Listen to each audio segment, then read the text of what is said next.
El estudio se llama Cristianismo Práctico. ¿Por qué? Porque Santiago, siendo un libro que está lleno en sabiduría, también nos enseña cómo debemos de vivir la vida cristiana, cómo debemos de comportarnos, cómo debemos seguir adelante. Recordamos que el texto principal del mismo es Santiago 1, 2 al 3, o mejor dicho, el texto principal de nuestro estudio es este: hermanos míos. Santiago, primero que nada, hace saber: esto es para mis hermanos en Cristo. Esto que estoy escribiendo son instrucciones para que la iglesia pueda seguir creciendo. Tened por sumo gozo cuando os halléis en diversas pruebas. ¿Es difícil? Sí. ¿Es bonito? También. ¿Hay dificultades? ¿Van a haber dificultades? Podemos encontrar la manera de gozarnos en saber que a pesar de las dificultades hay algo mejor preparado por Dios para todos nosotros. Entonces, tenemos eso, que sabiendo que la prueba de vuestra fe produce paciencia. Recordando que hemos estado utilizando como material base o material de estudio, sabemos, la Biblia es el material que estudiamos en primer lugar, pero utilizamos material de apoyo, un libro escrito por el hermano Gary Hampton, que precisamente su título en inglés tiene que ver con esto, Cristianismo Práctico. Y el estudio de hoy, en esta mañana, es en los últimos versículos. Abramos nuestras Biblias en Santiago 5, versículos 13 al 20, será nuestro tema, nuestro texto de estudio en esta mañana. Y vamos a estar hablando acerca de algunas acciones de los fieles. Algunas acciones de los fieles. ¿Qué creen que puede involucrar ese título?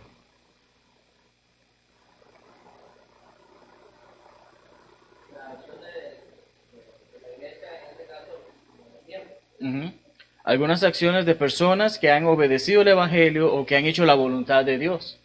Santiago procede a darnos unas pequeñas instrucciones finales acerca de lo que debemos de hacer, de cómo debemos de servir a Dios.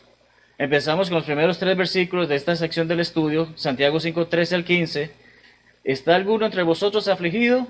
¿Qué tiene que hacer? ¿Seguir llorando? ¿Qué dice el pasaje? Haga oración. ¿Está alguno alegre? ¿Se va a hacer una parranda? ¿Se va a emborrachar? ¿Qué dice? Cante alabanzas. No es de que haga una parranda porque estoy alegre. Dice, eleve su voz a Dios en alabanza. ¿Está alguno enfermo entre vosotros? Llame a los ancianos de la iglesia y oren por él, ungiéndole con aceite en el nombre del Señor, y la oración de fe salvará al enfermo, y el Señor lo levantará, y si hubiere cometido pecados, le serán perdonados. Las primeras líneas son casi que simples de poder explicar. Las siguientes que estamos leyendo requieren un poquito más de estudio, y precisamente eso es lo que vamos a hacer en este momento para poder comprender bien qué es lo que Santiago, o cómo es el verdadero nombre de Santiago. Jacobo, ¿verdad?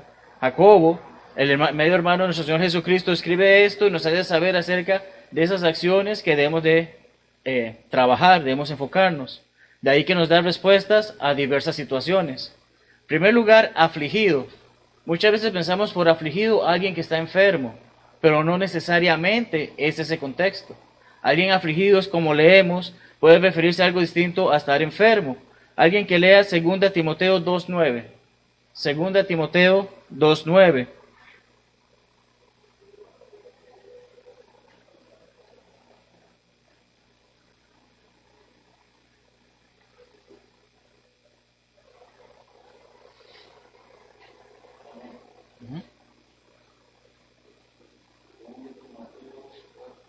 ¿Correcto?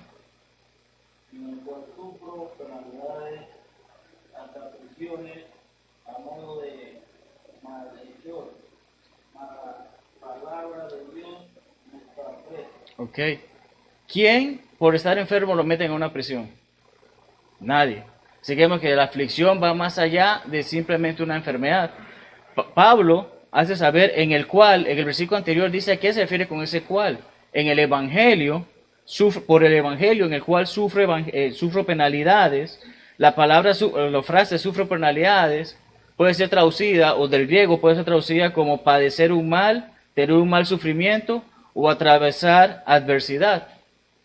Este tipo de cosas son las que hacen que la persona sepa de que estoy pasando por un momento difícil. Entonces, ¿Qué es lo que se nos pide que hagamos cuando estamos pasando por un momento difícil? Quejarnos constantemente. Ay, pobre de mí. Echarle la culpa a alguien más. ¿Qué es lo que dice el pasaje? Haga oración, ¿verdad? Y haga oración, la forma verbal en la que fue escrito originalmente, lo que quiere hacernos saber es, manténgase en oración. ¿Me siento mal? Bueno, Dios, ayúdame a superar esta dificultad. No solamente cuando estoy enfermo, no solamente cuando alguien me ha ofendido, no solamente cuando... Cada vez que me siento mal, cada vez que pienso que estoy sufriendo alguna adversidad, oro. Es lo que nos está haciendo saber Santiago. En ese momento me siento mal, oro. Con fe. Ya, no se trata de que, bueno, yo voy a orarle a Dios, Dios, ayúdame en esto, amén. Son palabras a veces que son vacías. La oración tiene que ser con fe, plenamente sabiendo, confiando plenamente en que Dios es poderoso de hacer. Señor, ayúdeme a salir de esta dificultad. Confío plenamente en ti. Esa tiene que ser mi oración. Con fe, confiando plenamente en que Dios nos va a ayudar, en lugar de jurar, como mencionamos en el versículo 12 la semana pasada. En vez de decir que juro por Dios que vas a hacer, no, confío en Dios y pongo en Dios todo primero. Ayúdame, Señor, en esta dificultad a que todo se resuelva, a que todo salga bien. Al orar, consideremos estos pasajes. Salmo 46:1. Alguien que lea, por favor, Salmo 46:1.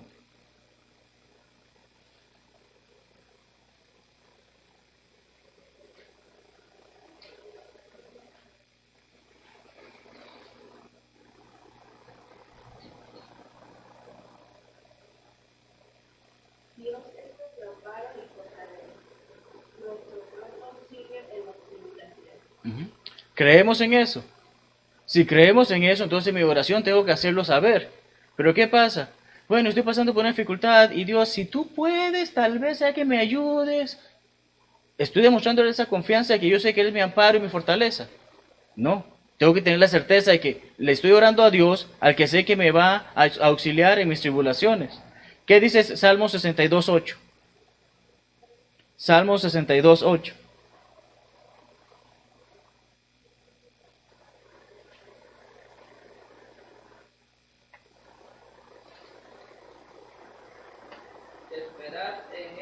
Esperad en él en todo tiempo, os puedo. Derramad delante de él vuestro corazón, Dios es nuestro refugio. ¿Qué podemos comprender en esta frase, derramad delante de Él vuestro corazón?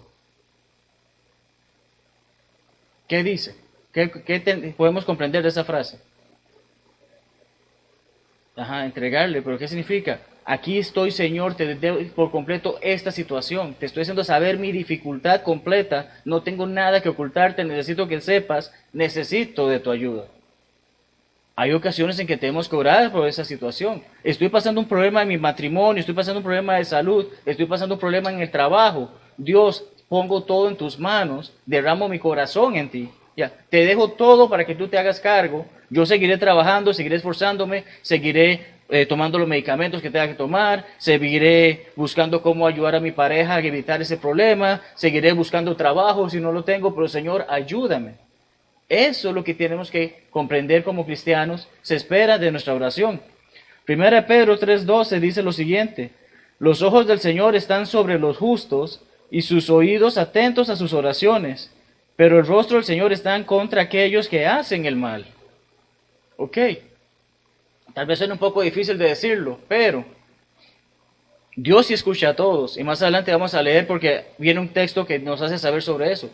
Pero especialmente la oración que Él escucha y que lleva a cabo es la del justo. Señor, ayúdame a conseguir un trabajo, pero sin embargo yo sigo, apenas recibo alguna entradita, me lo gasto en alcohol.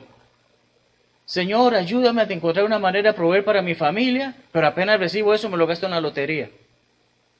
Estoy haciendo el mal. Y la Biblia claramente, Pedro nos está haciendo saber, el rostro del Señor está contra aquellos que hacen el mal. Entonces, si yo estoy poniendo mi confianza en cosas que no son buenas, sigo haciendo esas cosas que son buenas, puedo orar toda mi vida, pero Dios ciertamente va a estar en contra de mis oraciones en ese sentido. ¿Por qué? Porque me estás pidiendo, pero no estás poniendo de tu parte. Dios espera que siempre demos lo mejor para Él, que siempre estemos al servicio para Él. Y que cuando obedecemos el Evangelio sea para hacer su voluntad y no para seguir los caprichos de este mundo. Entonces, tenemos que tener todo eso en consideración cuando oramos. Proverbios 15:29, Jehová está lejos de los impíos, pero él oye la oración ¿de quién? Del justo. Tenemos esa situación. ¿Dios a quién escucha? Realmente, escucha a todos. Pero el quien realmente le presta atención es al que está haciendo las cosas de acuerdo como él espera que hagamos. Finalmente, en Juan 14:13-14, nuestro Señor Jesucristo dice, todo lo que pidieres al Padre en mi nombre, lo haré para que el Padre sea glorificado en el Hijo. Repitamos nuevamente, todo lo que pidáis, todo lo que pidiereis al Padre en mi nombre. ¿Cuál nombre está diciendo? No, es Jesucristo el que está hablando, pero ¿en nombre de quién dice él que pidamos las cosas? En su nombre. Así que cuando oramos, ¿en nombre de quién tenemos que pedir las cosas? En el nombre de la Virgen, en el nombre de San Agustín, San Jorge, San no sé qué tantos. ¿Qué dice el pasaje? Jesucristo mismo está hablando, dice, todo lo que pidiereis en mi nombre, lo haré para que el Padre sea glorificado en el Hijo. Si algo pidiereis en mi nombre, yo lo haré. Entonces, la Biblia es clara acerca de quién es nuestro mediador. 1 Timoteo 2:5, si mal no me equivoco, es el que nos dice que solamente hay un mediador entre Dios y el hombre. No es el pastor, no es el sacerdote, no es el predicador, no es el santo este, la santa esta o la misma Virgen. Es nuestro Señor Jesucristo. Entonces, cuando oramos, por eso que hace el cristiano cuando ora al final, todo esto te pido y agradezco en el nombre de Jesucristo. ¿Por qué? Es Jesucristo el que nos ha autorizado a orar, a través de Él, poder llegar, entonces que nuestras palabras lleguen a Dios. Luego dice acerca de quien está alegre, lo que leímos reciente, quien está alegre, que dice que cante alabanzas. Literalmente la palabra que se traduce como alegre significa una persona que tiene una buena alma, o un alma buena, si se puede invertir el término. ¿Qué quiere decir eso? Es una persona que se siente bien, es una persona que está gozosa, es una persona que no siente que le falte nada, que todo está bien, todo anda en orden, tiene buen ánimo, está alentado. Y esa palabra solamente aparece 4 veces en el Nuevo Testamento. En este pasaje y los pasajes que tenemos en pantalla, Hechos 27, 22, 25 al 36. Cada una de esas 3 veces es Pablo hablando con la tripulación del barco cuando iba hacia Roma. En ese barco, él que le decía a la gente, hay tormenta, pues no se preocupen, tengan buen ánimo, Dios está con nosotros. No se preocupen, las cosas van a salir bien, sigamos adelante, no se cansen de hacer el bien. Ese es el tipo de alegría que estamos hablando. Todo está bien, aquí ahorita no me falta nada. Estoy bien de salud, tengo buen trabajo, mi familia está bien, todo está bien. Cuando está todo bien, ¿qué suele hacer la gente? ¿De quién se olvida? De Dios. Y de ahí que Santiago nos hace saber, cante alabanzas. No cante el último éxito de Maluma, Chayanne o quien sea. Ya, sí, cuando estoy contento suelo cantar ese tipo de música porque me alegra. Pero ¿qué es lo que nos está haciendo Santiago? Cuando esté alegre, cante alabanzas. ¿A quién tengo que cantarle? Es a Dios. Entonces, es lo que nos está enfocando, es lo que nos está haciendo saber. Me siento triste, me siento deprimido, me siento afligido. Oro. Me siento alegre, le canto alabanzas para agradecerle a Dios por lo que me ha dado. Nuestras alabanzas deben demostrar nuestra alegría. Lo hemos mencionado. Grande gozo hay en mí. ¿Demuestro esa alegría? No es así. Puede que no sea el mejor cantante del mundo, pero al menos estoy cantando feliz. Ese es el punto que Dios espera, que lo hagamos con alegría, de que gracias Dios por lo que me has dado. ¿Buscamos a Dios solamente en casos de aflicción? Ciertamente no va a ser el caso. Así como Él bendice y así como tenemos dificultades, debemos de comprender todo el tiempo tengo que buscar de Dios, ya sea para agradecerle o para pedirle. Así mismo nuestro Señor Jesucristo nos ha enseñado a hacer. Pero continuamos porque llegamos al punto de cuando estamos enfermos. Aquí se refiere literalmente a cuando hay una fortaleza sin fortaleza física, cuando hay una debilidad. No está hablando espiritualmente. Y ejemplos tenemos Juan 5:3 y 6:2 que hace saber, llegaban personas enfermas. No eran personas sin fe, no eran personas que no creían en Dios. Eran simplemente personas que estaban pasando por alguna dificultad, por una enfermedad grave que les costaba poderse concentrar en esto. Que se les costaba poder hacer les costaba poder tener una vida normal. Entonces, ese es enfermo del que está hablando. ¿Y qué es lo que hacía el pasaje? El que está enfermo, ¿a quién tiene que ir? A los ancianos. Ahora bien, dice ancianos, lo dice en plural. ¿Quiénes son los ancianos en la iglesia?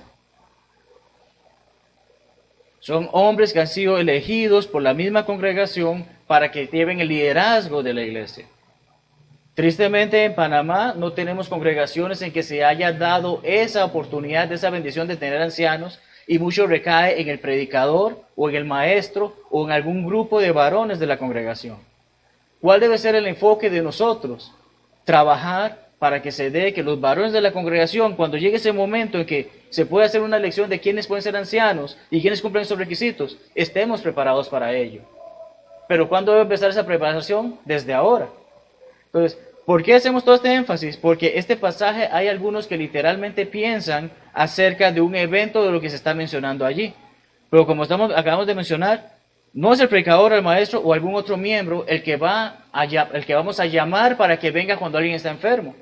En este caso, toda la congregación ora por la persona que está enferma, como hemos venido haciendo. Pero en este caso particular, se daba una situación. Y la situación era que se llamaba a ese anciano para que ungiera aceite en estas personas. Entonces, hay algunos grupos, incluso en la iglesia del Señor, que consideran esto literalmente como algo que alguien tiene que hacer para que esa persona se cure, como un evento milagroso.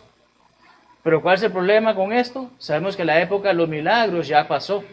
La época de los milagros se cumplió porque tenía un propósito. Su propósito era que la gente supiese que Jesucristo efectivamente era el Hijo de Dios. Una vez que se cumplió todo ese propósito, nos quedó la palabra de Dios para saber qué es lo que Dios espera de cada uno de nosotros. Pero como podemos leer en pantalla, ungir con aceite era una práctica tradicional en esa época. 1, para higiene diaria. 2, como un tratamiento medicinal. Mi suegra no está aquí, quizás vea el video y se enojarán brevemente conmigo, pero mi suegra es de la que siempre anda un frasquito de Vicks. Y quizás algunos conocemos personas que siempre andan con ese frasquito de que, ay, me dio una tos, se pone un poquito de Vicks. Ay, no sé qué, se pone algo. ¿Verdad? Es un tratamiento medicinal en cierta manera, pero no significa que ese tratamiento le va a sanar inmediatamente o milagrosamente el Vicks va a curar a una persona. ¿Verdad? Es un tratamiento medicinal. Se dice también que era una amabilidad cultural, tal vez en ese tiempo de que, bueno, para que la persona se sienta mejor se le ungía con aceite. O era simbólico con lo milagroso. Recordamos en 1 Samuel 10:1, se unge al hombre que iba a ser el rey. Al hombre que Dios escogió para que fuera el rey, era parte de la práctica que era, el hacer este evento indica, esta persona va a ser el rey. Pero leamos Marcos 6:13, alguien que lea Marcos 6:13, por favor.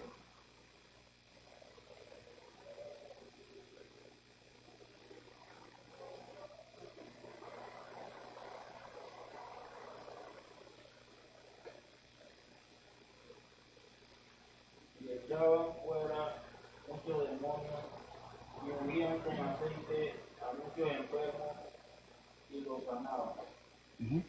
¿Quiénes eran los que hacían eso? Echar demonios. ¿Nosotros podemos echar demonios? Hoy no hay necesidad tampoco de eso. Todo eso tuvo un propósito.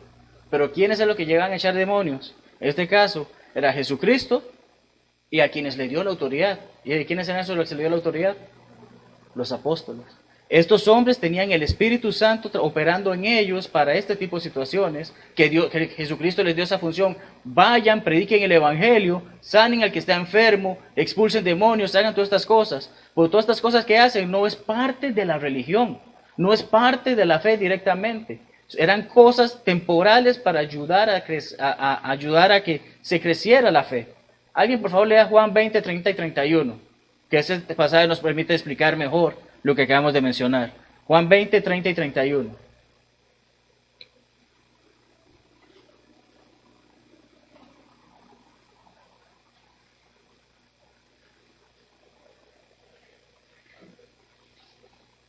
Hizo además Jesús muchas otras señales en presencia de sus discípulos, las cuales no están escritas en este libro.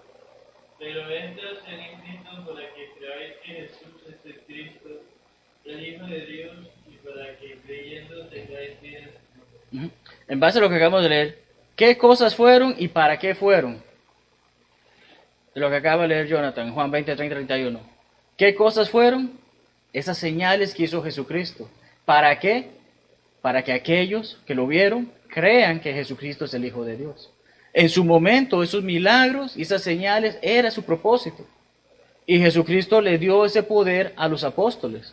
Pero cuando volvemos a ver, dice, no todos tenían el don de sanación. 1 Corintios 12, 28 al 30 nos hace saber, algunos tenían adivinación, otros tenían la interpretación, otros tenían este otro don, y otros tenían este otro don, y otros tenían este otro don.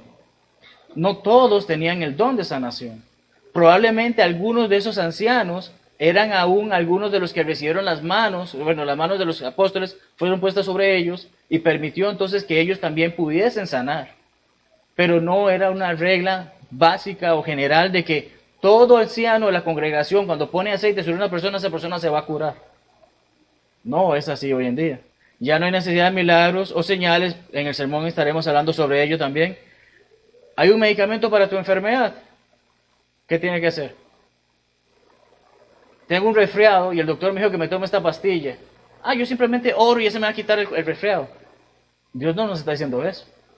Aquí ese es en sí el ejemplo, lo que estamos hablando de esa unción del aceite es, primeramente oren, confíen en que Dios va a ayudar a esa persona, pero tómese su medicina. La medicina, sea como sea, ha sido creada, es para ayudar en esa dolencia. No lo mismo una pastilla para un resfriado que algún tratamiento para un cáncer o para otra enfermedad más fuerte. Entonces, si nos dan un medicamento para nuestra enfermedad, debemos de tomarlo. El aceite era un elemento secundario. En ese pasaje lo que estamos leyendo es, busquen a los ancianos, oren por aquel que está enfermo, y que los ancianos entonces unten el aceite. En este caso puede ser, bueno, hermana, usted está enferma, no se preocupe, vamos a estar orando por usted, pero no se le olvide ir al médico. No se le olvide tomarse esta medicina que el doctor le dijo que usted necesita. Eso es el contexto de lo que estamos leyendo en ese pasaje. Porque nos siguen dando más respuestas. La oración debe ser practicada con fe. Salvará, cuando leemos eso en Santiago 5:15, ese salvará no es que me sacará de la condenación para llevarme al cielo. Salvará lo que quería decir es, le sanará. Al orar con fe, esa persona se sanará de esa enfermedad, siempre y cuando también siga el tratamiento médico que se le ha dado. El propósito de los milagros era confirmar el poder de la palabra. Esta oración debe ser de acuerdo con lo estipulado por el Señor. Como corre un poquito el tiempo, voy a leerlo rapidito. 1 Juan 5, 14 al 15 dice, y esta es la confianza que tenemos en Él, que si pedimos alguna cosa conforme a su voluntad, Él nos oye. ¿Ustedes creen que literalmente Dios va a tomar mi oración en serio? Si yo le digo, Señor, por favor, acaba con esta persona, que se muera ya mismo porque la detesto. ¿Es una oración de acuerdo a lo estipulado por Dios? No va a funcionar. Señor, ayuda a que mi hermano se recupere de esa enfermedad y pronto pueda volver con nosotros, o pronto pueda volver a su trabajo, o ayuda al hermano que está desempleado que pueda conseguir un trabajo. Dios la va a escuchar. Si es en base a lo estipulado, estoy deseándole un bien. Incluso, ¿qué dice Jesucristo? Amemos incluso a nuestros enemigos. Entonces, es eso lo que estamos leyendo. Y dice, y si sabemos que Él nos oye en cualquiera cosa que pidamos, sabemos que tenemos las peticiones que le hayamos hecho. ¿Va a responder hoy? No lo sabemos. ¿Va a responder en 5 minutos? No lo sabemos. ¿Va a responder en 10 años? No lo sabemos. Lo que está en nosotros es tener la confianza de que esa oración que hicimos, Dios va a interceder por esa persona. Y hemos visto muchos ejemplos de personas que se recuperan. ¿Por qué? Toman su medicamento, siguen las instrucciones del médico, pero también sus hermanos están orando por él, y especialmente esa persona también tiene que estar orando por sí mismo. Entonces tenemos que la oración debe ser practicada con fe. Si hubiese cometido pecados, ¿qué ocurre? Recordemos que la carta, ¿a quién fue escrita? A cristianos, no a cualquier persona. Entonces, cuando estamos hablando de esta oración, estamos hablando especialmente cuando oramos por un hermano, tal vez ese hermano se ha apartado. Tal vez por motivo de esa enfermedad o de esa aflicción ha decidido apartarse de la iglesia. Pero cuando nos enteramos de lo que está pasando, ¿qué hacemos? Hermano, aquí estamos, vamos a estar orando por usted, busca al médico, ¿en qué le podemos ayudar? Vamos a hacer todas estas cosas. Esa persona que puede llegar a curarse. No solamente a curarse, sino también a arrepentirse. ¿Qué era el problema? Los judíos pensaban que una persona que estaba enferma era porque cometió muchos pecados. Así que si, por ejemplo, ahorita me detectaron a mí diabetes, ese hermano andaba en pecado. Dios no le va a poner una enfermedad a una persona por ponerle una enfermedad. Yo me descuidé y por eso quedé enfermo. Pero no se trata de que Dios me castigó y por eso soy un pecador, como los judíos pensaban. Nuestro Señor incluso negó eso. No se trata de que uno enferme por castigo de Dios. Cuando suelen las personas buscar más a Dios es cuando están enfermas, lo mencionamos hace un momento, y esta oportunidad de orar por ellos ayuda también a que confiesen sus pecados. Ay, hermanos, les agradezco mucho sus oraciones. Gracias a Dios me siento mejor y realmente sé que he hecho las cosas mal. Deseo volver. Perdóneme si los he ofendido. Señor, te oro y te pido, Señor, que me ayudes a que me perdone mis ofensas y pueda volver de nuevo y estar en paz y reconciliarme con la iglesia. Muchas veces eso es lo que ayuda a que una persona vuelva. Acordarnos de cuando está enferma y acordarle, puede ser que no ha obedecido el Evangelio. Puede ser que a través de esas oraciones le hacemos saber, Señor, usted sabe lo que tiene que hacer para ser salvo. Tal vez no lo ha escuchado, pero necesita escucharlo. Gracias a Dios se está recuperando. Bueno, tengan la fe de que Dios le está ayudando, pero usted también tiene que buscarle. Todo eso se da. Santiago 5, 16 al 18. Alguien que los lea, por favor. Santiago 5, 16 al 18.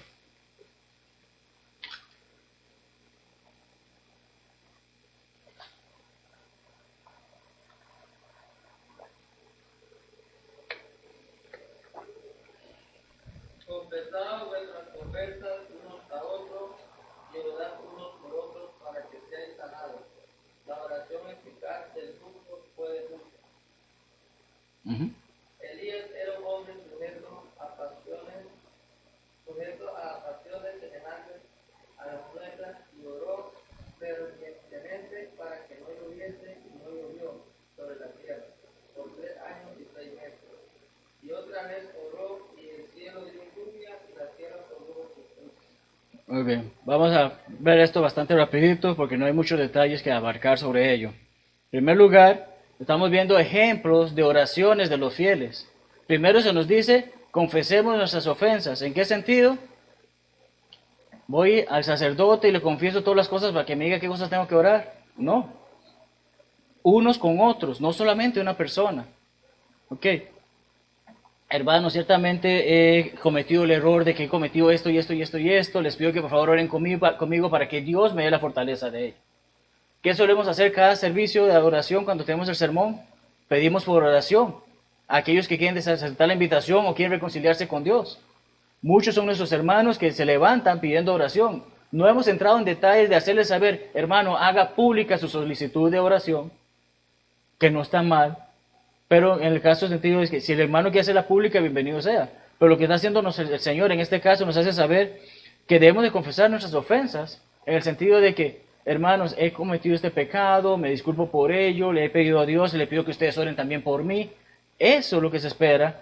¿Por qué? Porque debemos de orar por quienes la cometen. Ya, un error que yo cometo ahora, tal vez es el mismo error que el hermano Jairo cometió en el pasado, o que el hermano Luis cometerá en el futuro. Pero, así como yo espero que mis hermanos me perdonen, no va a llegar de que, ay, y Jairo hizo eso, qué barbaridad, no puedo creerlo. Y después de que yo lo hice, ay, ahora sí lo comprendo, pobrecito. Y cuando el hermano Luis lo hace, ¡ah! Qué barbaridad, no puede ser. Cuando yo ya fui culpable de lo mismo. Entonces, orar unos por otros para que nos apoyemos unos a otros, para que podamos trabajar en ese sentido de responsabilidad. Eso es lo que estamos tratando de ver en este sentido. Este pasaje está conectado con los anteriores. Esa oración por cuando estoy afligido, esa oración cuando estoy enfermo, se conecta con esto de que, bueno, es que tal vez estoy afligido porque tengo un problema en mi matrimonio y necesito hablarlo con alguien. ¿Cómo hago? Confesa las ofensas hacia los demás para que los demás puedan orar contigo. Este confesar es mucho más que simplemente decir algo. No es simplemente que, hermano, hice esto y que, hermano, le fui infiel a mi esposa, pero no se preocupe. Ahora tengo otra amante igual. Sí, confesé, pero me he arrepentido. No. Conlleva arrepentimiento y una acción continua. 1 Juan 1, 9 al 10 que nos dice, si confesamos nuestros pecados, Él es fiel y ¿qué? Justo, para perdonar nuestros pecados y limpiarnos de toda maldad. Esto es lo que se conoce como la segunda ley de perdón, que es la que aplica para quien ya ha obedecido el Evangelio. Quien ya ha obedecido el Evangelio sabe que van a haber situaciones en que quizás puede llegar a pecar. Y si se llega a pecar, debemos demostrar un arrepentimiento sincero y pedirle a Dios que nos perdone porque Él es bueno y justo para hacerlo. Todos anhelamos la sanación por parte de Dios y el perdón por parte de nuestros hermanos. Mateo 5, 23 al 24 dice acerca de quien trae su ofrenda y se acuerda que tiene un problema con su hermano, mejor que deje la ofrenda y primero se ponga en paz con su hermano. Es difícil cuando tenemos una situación de que hay un choque entre hermanos y no se quieren hablar, no se quieren mirar. Entonces, ciertamente necesitamos el perdón de nuestros hermanos para yo sentirme tranquilo de que le estoy dando a Dios lo que tengo que darle.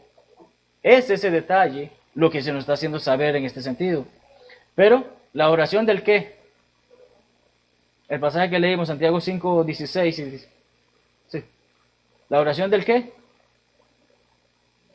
Del mundano, del alcohólico, del pecador, del justo. Entonces, ¿de quién es esa oración?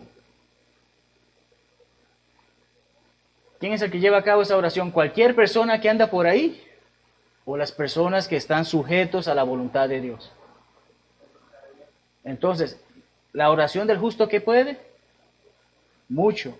Entonces, si yo estoy bien con Dios, si yo hago las cosas como Dios me pide, si yo continúo haciendo las cosas de la manera que Él me enseña, ciertamente mi oración va a poder mucho, porque Dios me tiene en un buen lugar. Entonces, la palabra justo, recto, quien guarda los mandamientos de Dios, es parte de las definiciones de la palabra que fue traducida como justo. También se define como aquel cuya forma de pensar, sentir y actuar es totalmente conforme a la voluntad de Dios. Aprobado o aceptable de Dios. 2 Timoteo 2:15 que dice, procurar con diligencia presentarte aprobado ante Dios. ¿Qué es lo que quiere decir? ¿Qué es lo que nos quiere hacer saber esto? Simple y sencillamente, el justo es aquella persona que Dios dice, no hay problema con él. Todo está bien con él, ha hecho lo que yo he pedido para que forme parte de mi familia. Y esa oración, ciertamente, Él la va a llegar a escuchar. Su oración constante es la que la hace eficaz, operativa, efectiva y poderosa. ¿Por qué? Puede mucho. Esa oración, ciertamente, Dios la escucha y va a poner a trabajar todo eso. Pero tenemos que tener, como mencionamos, primeramente esa confianza de que Dios es poderoso a hacer todo ello. Continuamos porque nos habla acerca de Elías. ¿Quién fue Elías? Un profeta. ¿Y fue un profeta que casi no se habla de él o fue un profeta que era bastante importante? ¿Qué sabemos de Elías? Quizás no mucho, pero algo importante de Elías es que precisamente incluso los apóstoles pensaron en algún momento que Jesucristo era Elías reencarnado. De ahí vemos lo importante que era este hombre o este profeta. Santiago lo menciona, también Jesucristo lo menciona. Cuando vemos, en primer lugar, sí, fue un profeta, pero también fue un ser humano como nosotros. También tuvo debilidades, también tuvo sufrimientos, también tuvo enfermedades. Fue como nosotros. Las palabras orar y fervientemente en el griego prácticamente tienen la misma forma. Es como orar, oralmente. No sé si me logro explicar. Van muy conectadas. Elías oraba fervientemente, quiere decirnos simple y sencillamente que no oraba por orar. Ay, me voy a acostar a dormir. Dios, perdóname mis pecados. Buenas noches, adiós. Hasta mañana, que Jesucristo me bendiga. No es ese tipo de oración. No es el tipo de oración de que me monté en el carro y que, ay, Señor, ayúdame en el viaje que puedo llegar con bien. Adiós, pum. No es simplemente decir las cosas, sino que Elías oraba fervientemente. ¿Qué hacía? Realmente se dedicaba a la oración. Lo que hacía, lo hacía con vehemencia, con respeto para con Dios. Y por eso cuando él pidió que no lloviera, ¿qué pasó? En base a lo que recién leímos. Santiago 5:16-18. Oró fervientemente y dejó de comer por 3 meses. Dice eso. ¿Pasó algo solamente en él? ¿Qué es lo que dice? Elías era hombre sujeto a pasiones semejantes a las nuestras, y oró fervientemente para que no lloviese. No llovió sobre la tierra por 3 años y 3 meses. Imagínense el nivel de fe de este hombre que causó una sequía. Le pidió a Dios no llueva, Dios escuchaba sus oraciones fielmente y efectivamente por 3 años y sencillo dejó de llover. Y volvió a orar y ¿qué pasó? Llovió de vuelta, ¿verdad? Entonces tenemos esos detalles. Estos eventos se narran en 1 Reyes 17:18-24, pues especialmente nuestro Señor Jesucristo habla sobre ellos en Lucas 4:25-26. Llega a hacer saber acerca de esa fe que Elías tenía y cómo se llegó a ocurrir esto. Es ese tipo de fe que debemos tener en la oración. Sí, Estoy clarito que tal vez en este momento estoy orando y Dios no me va a cumplir mi petición ya. Pero eso es lo que involucra es que tengo que estar comprometido y seguir orando y seguir orando y seguir trabajando. No simplemente quedarme con los brazos cruzados a ver qué pasa, sino confiar en Dios y seguir adelante. Elías en sus oraciones confió plenamente en el poder de Dios. Oramos con la misma fe, con la misma confianza. Eso puede ser lo que nos está afectando y eso puede ser lo que afectaba a sus cristianos en los días de Santiago y que por eso hace saber esto.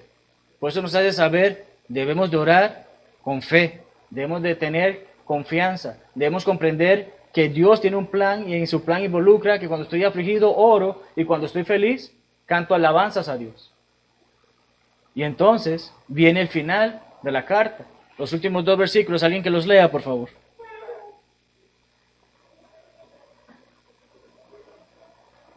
Santiago 5, 19 y 20.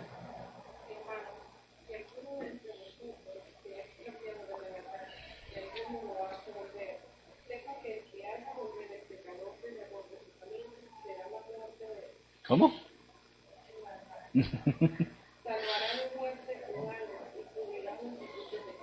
Ya me estaba asustando, hermana.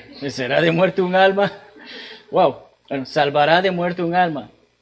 Muy profundo, muy valioso e incluso muy simple la forma en que Santiago termina su carta. La forma en la que nos hace saber que este cristianismo práctico va más allá de solamente yo. Va más allá de cada uno de nosotros. Va con respecto a todas aquellas personas que podamos llegar con el Evangelio, o especialmente, como estamos leyendo, aquel hermano que se ha apartado y necesita volver. Si alguno de vosotros se ha extraviado de la verdad y alguno le hace volver, sepa que el que haga volver al pecador del error de su camino salvará de muerte un alma y cubrirá multitud de pecados. Hay hermanos que les gusta contabilizar cuántas personas han bautizado. Hay hermanos, como el apóstol Pablo, simple y sencillamente de que no me interesa saber cuántos he bautizado, lo que me interesa es llevar el mensaje y si se bautizó la persona, bienvenido sea. Hay personas que les gusta llegar a esa estadística. Este pasaje nos hace saber de que el que haga volver cubrirá multitud de pecados, salvará de muerte un alma. Es bonito saber de que, bueno, gracias a mí, 30 personas se salvaron. El detalle es que no es gracias a mí que se salvaron. Simple y sencillamente la persona llegó a obedecer el evangelio que yo prediqué para hacer la voluntad de Dios y Jesucristo es el que le salva. Pero es bonito poder saber de que cuando hacemos nuestro trabajo una persona puede venir al camino. ¿Qué nos decía Dios acerca en algunas de las parábolas? Decía acerca de hay canto, hay gozo en los cielos cuando un pecador se arrepiente. Es bonito eso.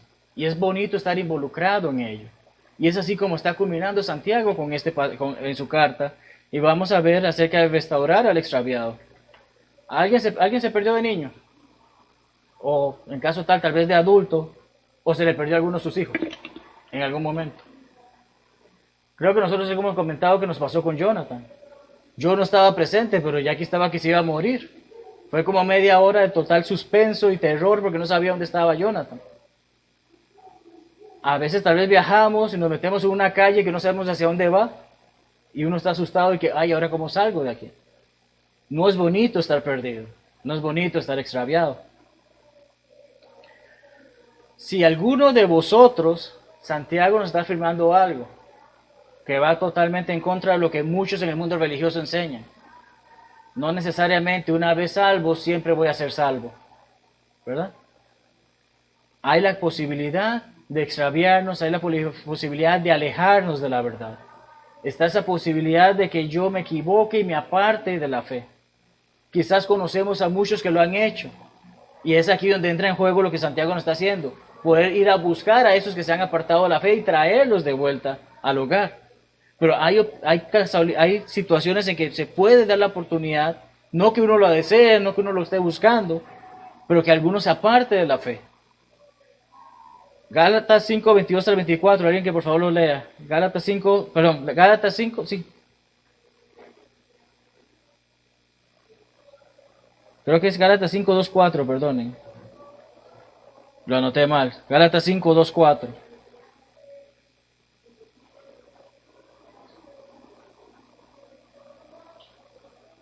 He Pablo os digo que si os circuncidáis de nada os aprovechará Cristo. Y otra vez testifica a todo hombre que se circuncida, que está obligado a guardar toda la ley.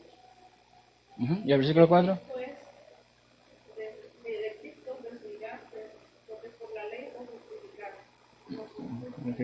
Ajá. De la gracia habéis caído. ¿Qué nos está haciendo Pablo aquí? Hay personas que querían volver al judaísmo, querían volver a las tradiciones y a lo que la ley había enseñado. Pues ya no estamos bajo la ley de Moisés, estamos bajo la ley de Cristo. Entonces, aquellos que buscaban circuncidarse estaban haciendo mal porque estaban dejando de lado, estaban poniendo a un lado a Jesucristo. Y entonces, al hacer eso, se desligaban de Jesucristo. Al hacer eso que estaban haciendo, no me interesa Jesucristo. Y como lo dice, han caído de la gracia. Así que sí es posible caer de la gracia de Dios. Sí es posible que una persona que fue salva llegue a dejar de ser salva. Lo que también es interesante es que si hemos pasado por esta situación, tenemos la oportunidad de restaurarnos. Y es ahí donde entra cada uno de nosotros en ayudar a que ese hermano que se ha descarriado, que se ha extraviado, pueda volver a la fe. Hacer a alguien volver es hacerle cambiar de rumbo. Esa persona iba directo hacia la perdición. ¿Qué estamos tratando de hacerle saber? No tienes que ir para allá. No tienes que seguir ese camino. Por lo contrario, desvíate y vuelve al camino correcto. Es parte principal de cada uno de nosotros como cristianos poder involucrarnos en eso. Cristo limpió o borró nuestros pecados cuando fuimos lavados en el bautismo. Romanos 6:3-4, Gálatas 3:27 nos dice de eso. Él tiene el poder de borrarlos nuevamente cuando volvemos al buen camino. Y es ahí donde hablamos de esa segunda ley de perdón o de arrepentimiento, de que Él es justo y bueno para perdonarnos, pero Él no nos va a perdonar simplemente porque yo le digo, está bien, ¿qué espera Él que yo haga? Confiese mis pecados, confiese mis ofensas, y entonces muestre un sincero arrepentimiento y vuelva al camino correcto. Eso es lo que Dios espera a cada uno de nosotros. ¿Alguna pregunta de lo que hemos estudiado esta mañana? Ok. Concluyendo el estudio de Santiago, lo que hemos visto durante estos 3 meses en 1 minuto. Sé que no va a ser fácil de recordar, pero vamos a ver cómo nos va. Santiago y sus lectores, el medio hermano de Jesús, escribe a cristianos. Eso lo fuimos en la primera clase. Los cristianos, no importan las circunstancias, debemos ser gozosos en nuestra paciencia, debemos ser gozosos en nuestras tribulaciones, debemos ser gozosos en cada dificultad que pasamos. Dios es la fuente de bondad. Nadie puede decir que él fue tentado por Dios porque Dios no tiene nada de maldad en él. Así que no podemos decir que Dios me tentó a hacer esto porque no, es así. Él es la fuente de bondad. ¿Cómo? Sí, es muy bonito escuchar la palabra, pero venir acá y escucharla no me llena de nada si yo no la pongo en práctica. Porque Dios espera que seamos hacedores de la palabra y no solamente oidores. ¿Cómo? Debemos de eliminar el prejuicio. ¿Cómo muchos buscaban al rico dejando de un lado al pobre? ¿Cómo el hombre, incluso cristianos, hacen acepción de personas? Y esto no gusta a Dios y Dios espera que no lo hagamos porque hacer acepción de personas, tal como leímos en ese pasaje, es pecado. Una fe viva. No se trata solamente de decir creo en Dios, se trata en trabajar y ocuparme en las buenas obras de Dios para llevar el mensaje también. No puedo decir que obedecí a Dios y me quedé con los brazos cruzados, tengo que salir y trabajar. Cómo la lengua es resbaladiza y cómo nos menciona que de una misma fuente no sale agua amarga y agua dulce. No puede ser así. La lengua del cristiano siempre tiene que hablar dulce, si se puede decir. Siempre tiene que hablar el bien. Tiene que hablar lo correcto y lo justo. Evitar las mentiras y las cosas que son en contra de lo que va de Dios. Como la sabiduría de lo alto, que es la palabra de Dios, es la que realmente debe regirnos y no lo que este mundo diga.